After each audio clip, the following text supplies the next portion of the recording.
Another roasting hot Canadian summer day, about 45 degrees here with the humidity. Absolutely brutally hot. And I'm going to change my power steering fluid.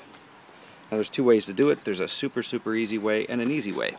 And the easy way is just unhook the lower cooling line that goes back to, let's get some light on that, not going to be able to get much, back to the power steering box. And the other line here, you'll see goes back to the fluid reservoir here.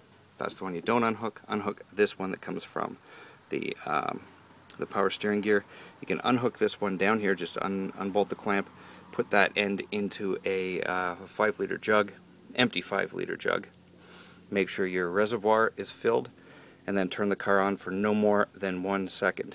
Shut it off, refill the reservoir, and do that 4 or 5 times.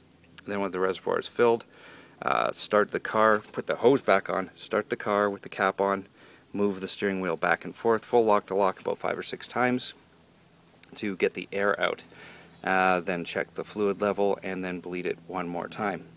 Now the other way is the old-fashioned way. You do not replace 100% of the fluid. I don't think you do even with flushing it. You're probably still going to get a little bit of the old fluid mixed with the new.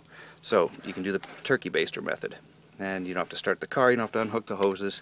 You just suck some fluid out with a turkey baster. Stole this one out of my kitchen, and I don't think it's any good for basting birds anymore. But all you're going to do is take an empty jug. You don't need a 5-liter this time because you're not going to be worried about overflowing. So, suck it out, dump it into here. 1 second, suck. Turkey basters, little bit messy. So what we're going to do is just suck out a bunch. Replace it with new fluid, start the car, turn the steering wheel lock to lock a few times, and then do the whole thing over again. And do it until you've got mostly clear fluid. Look at this old nasty fluid. Look at the color of that. That's pretty disgusting. There's no filter in this car. In some of the older cars, if you've got a big round power steering reservoir, it'll be a big round metal one with a screw cap in the middle. Take that off, and in the bottom there's a round filter. You just pull that out with a screwdriver, and easy enough to get that sucker out of there and replace it.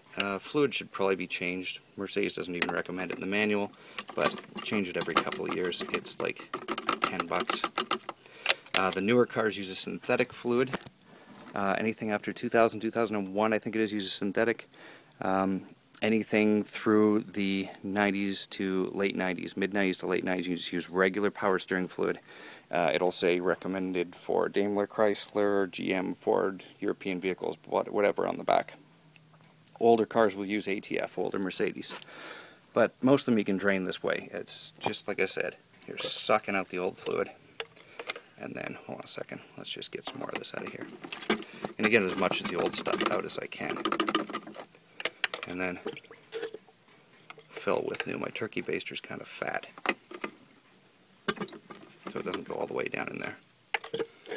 And you don't have a risk of running any air into the system by doing it this way, because you're not running the car with the, just drop the cap, the fluid level low. So now we're just going to top that up.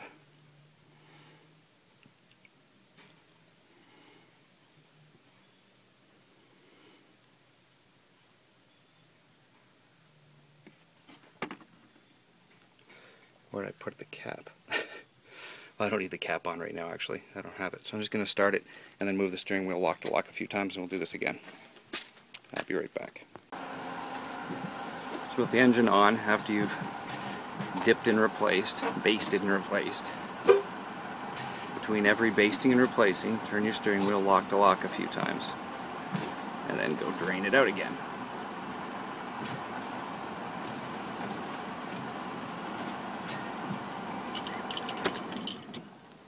Can you leave the cap off for that?